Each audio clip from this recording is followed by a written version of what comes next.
محمد وعلى آله وأصحابه أجمعين. أما بعد فأعوذ بالله من الشيطان الرجيم. بسم الله الرحمن الرحيم. انما يخشى الله من عباده العلماء. قال الله تبارك وتعالى في مقام آخر وآخرين منهم لما يلحقوا بهم. قال النبي صلى الله تعالى عليه وسلم علماء امتی کانبیاء بنی اسرائیل. قال النبی صلی اللہ تعالی علیہ وسلم العلماء ورثۃ الانبیاء. رب اشرح لی صدری ویسر لی امری واحلل عقدۃ من لسانی یفقهوا قولی. قال اللہ تبارک و تعالی فی شان حبیبہ مخبرا وآمرا ان اللہ وملائکتہ یصلون علی النبی یا ایھا الذین آمنوا صلوا علیہ وسلموا تسلیما. اللہم صل علی سیدنا و مولانا محمد وعلی آل سیدنا و اصحاب سیدنا و مولانا محمد وبارک وسلم وصلوا علیہ صلاۃ و سلاما علیک یا سیدی یا رسول اللہ وعلی آلک و اصحابک یا سیدی یا حبیب اللہ. اللہ رب العزت کی حمد و ثنا حضور نبی رحمت شفیع امت جان کائنات خاتم النبیین صلی اللہ تعالی علیہ وسلم کی ذات اقدس پر درود و سلام عرض کرنے کے بعد دعا ہے اللہ رب العالمین مجھے کلمات حق کا امام الائمہ کاشف الغمہ سراج الامہ سراج الفقہاء حضرت نعمان بن ثابت المعروف امام اعظم ابو حنیفہ رضی اللہ تعالی عنہ کی عظمت کے حوالے سے صحیح بیان کرنے کی توفیق عطا فرمائے. اللہ ہم سب کو اور ہماری نسلوں کو ان کے ساتھ محبت کرنے کی اور مسائل میں ان کی تقلید کرنے کی توفیق عطا فرمائے. سابقہ انبیاء کرام کی امت میں گنتی کے لوگ ہوتے تھے جو امام ہوتے تھے. حضور کی امت میں محدثین بھی ہیں، ائمہ بھی ہیں، علماء بھی ہیں، صالحین بھی ہیں. اس لیے اس امت کا وجود قیامت تک برقرار رہے گا. شعبان المعظم کا مہینہ آج جس کی پہلی تاریخ ہے،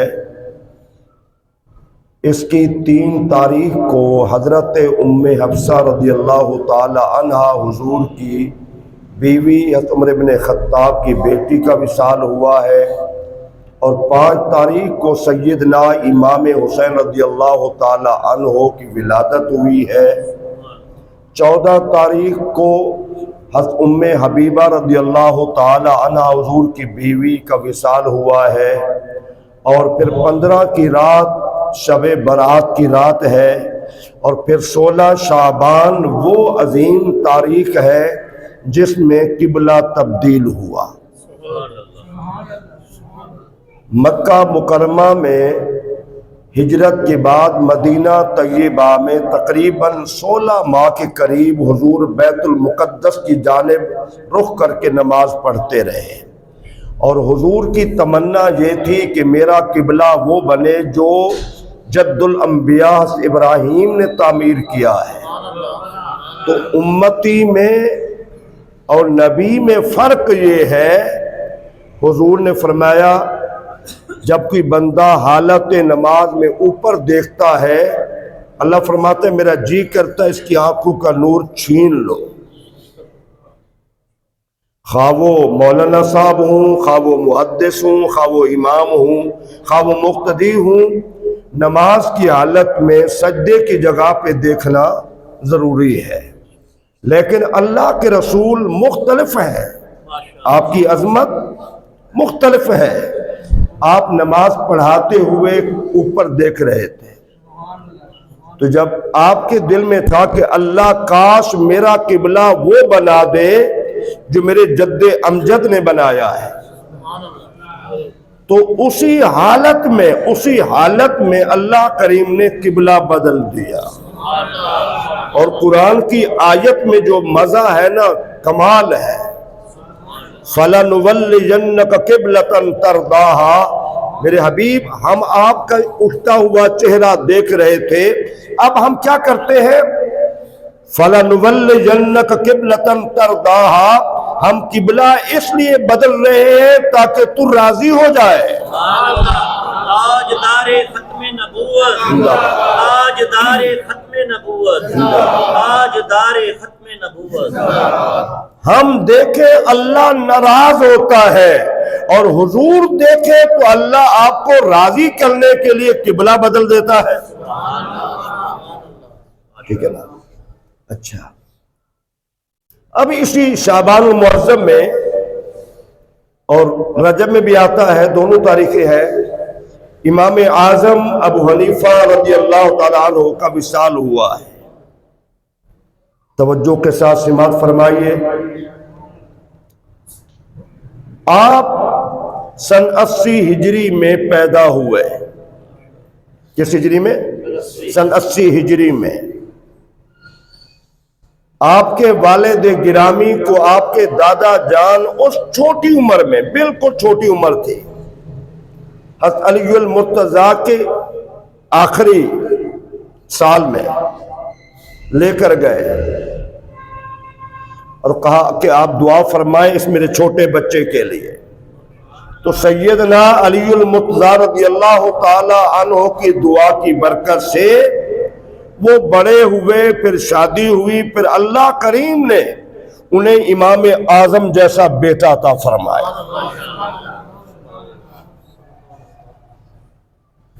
سن 80 ہجری میں آپ پیدا ہوئے، اور آپ جتنے ائمہ کرام ہیں وہ بعد میں ہیں۔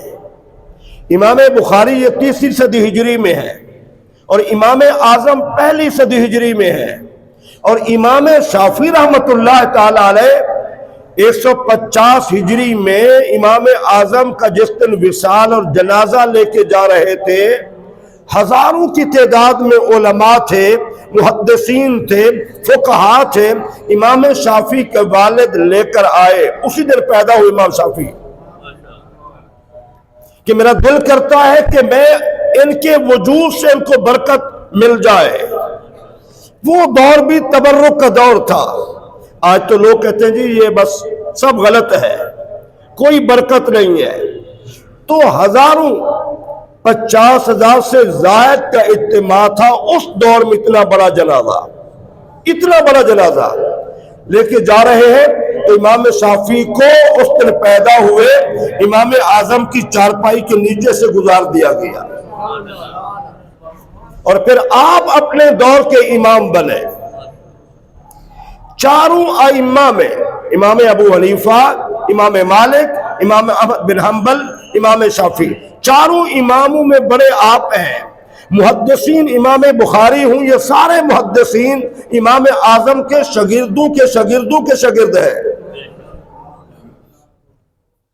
اور پھر امام اعظم مسائل کو بیان کرنے کے لیے آپ سے سوال ہوا، آپ کیسے مسئلہ نکالتے ہیں قرآن و سنت سے؟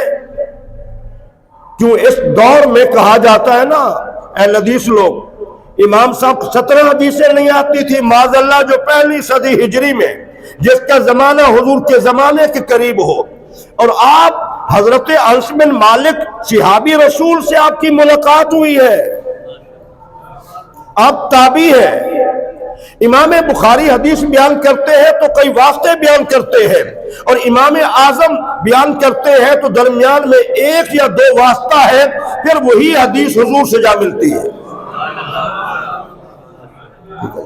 اتنا قریب کا زمانہ، اتنا قریب کا زمانہ۔ توجہ کے ساتھ امام اعظم ابو حنیفہ رضی اللہ تعالی عنہ سے پوچھا گیا، آپ کیسے مسائل استنباط کرتے ہیں؟ مسئلہ پیش ہوتا ہے، فرمایا سب سے پہلے میں قرآن دیکھتا ہوں، مجھے قرآن میں مسئلہ نہ ملے پھر میں حضور کی حدیث دیکھتا ہوں، اگر حدیث میں نہ ملے پھر میں غور و فکر کرتا ہوں کہ میں جو مسئلہ بیان کروں، تلاش کروں، وہ قرآن کے بھی مخالف نہ ہو اور حدیث کے بھی مخالف نہ ہو۔ اور یہ چیز ہمیں حدیث سے بھی ملتی ہے۔ نئی نسل کو گمراہ کرنے کے لیے چھوڑو یار یہ سنی دیوبندی یہ امام اعظم کو مانتے ہیں، ہم تو جو بڑے سب کے امام حضور کو مانتے ہیں، ہم تو قرآن اور حدیث ماننے والے ہیں، یہ کھوکھلے دعوے ہیں۔ اس کا ثبوت حضرت معاذ بن جبل کو حضور نے یمن کا قاضی بنا کے بھیجا۔ شان کریمی دیکھیں، لجپالی دیکھیں، دنیا میں ایسا کوئی بڑا امام نظر، بڑی شان والا نظر نہیں آئے گا۔ آپ سواری پہ ہیں، حضور پیدل چلتے جا رہے ہیں، فرمایا معاذ میری بات غور سے سنو، تم کیسے فیصلہ کرو گے؟ اللہ اکبر۔ اس کی حضور قرآن سے، فرمایا اگر وہ تمہیں مسئلے کا حل قرآن سے نہ ملے پھر کیا کرو گے؟ اس کی حضور حدیث سے، فرمایا اگر اس مسئلے کا حل میری حدیث میں نہ ملے، اس کی حضور پھر میں غور کروں گا، میں ایسا مسئلے کا حل نکالوں جو قرآن کے بھی مخالف نہ ہو اور حدیث کے بھی مخالف نہ ہو۔ تو حضور نے دعا فرمائی، اسی تیسری چیز کا نام فقہ ہے، فقہ ہے۔ یہ مت سمجھیے کہ فقہ قرآن کے مخالف ہے یا فقہ حدیث کے مخالف ہے، نہیں نہیں، فقہ جو امام اعظم کی ہے قرآن و سنت کے مخالف نہیں ہے۔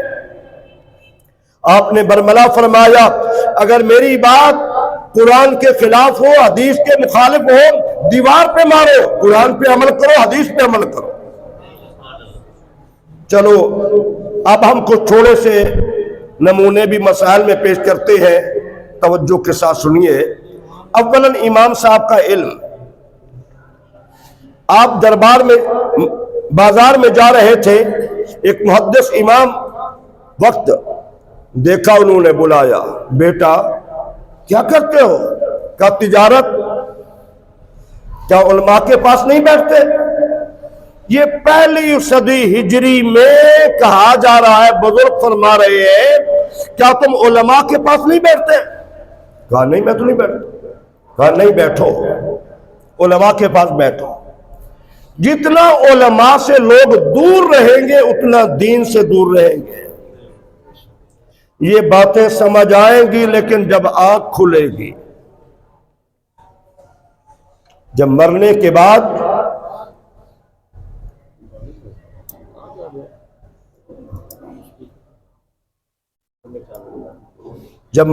بعد آنکھ کھلے گی پھر پتہ چلے گا۔ توجہ کیجئے ذرا۔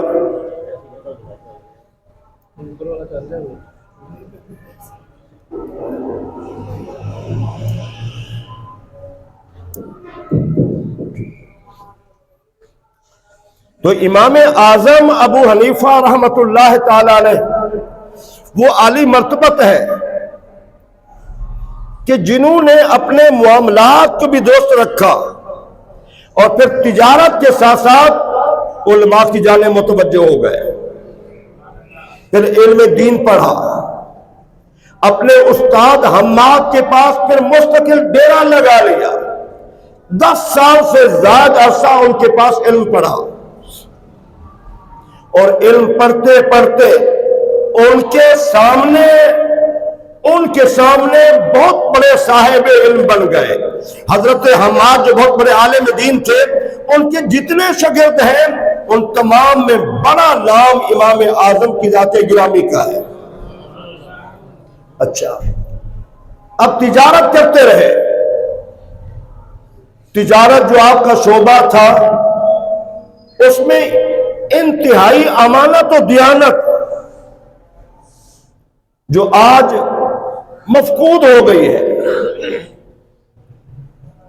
آپ اتنا متقی پرہیزگار تھے، اتنا متقی پرہیزگار تھے کہ آپ کے اس کپڑے میں ایک ایسا تھان آ گیا جس میں کٹ لگا ہوا تھا. آپ نے اپنے خادم سے کہا کہ یہ بیچنے سے پہلے بتانا ہے، اس میں یہ خامی ہے، اس میں ریٹ کم ہے. اور آج جس دور میں ہم ہیں، ہم اس خامی کو چھپا کے چیز بیچیں گے، اس نقص کو چھپا کے چیز بیچتے ہیں. چلو اس نے گاہک زیادہ آئے، رش پڑا، سیل ہو گیا وہ تھان. شام کو آپ روزانہ پوچھتے تھے، آپ نے پوچھا بھی وہ تھان؟ کہا مجھے یاد نہیں رہا.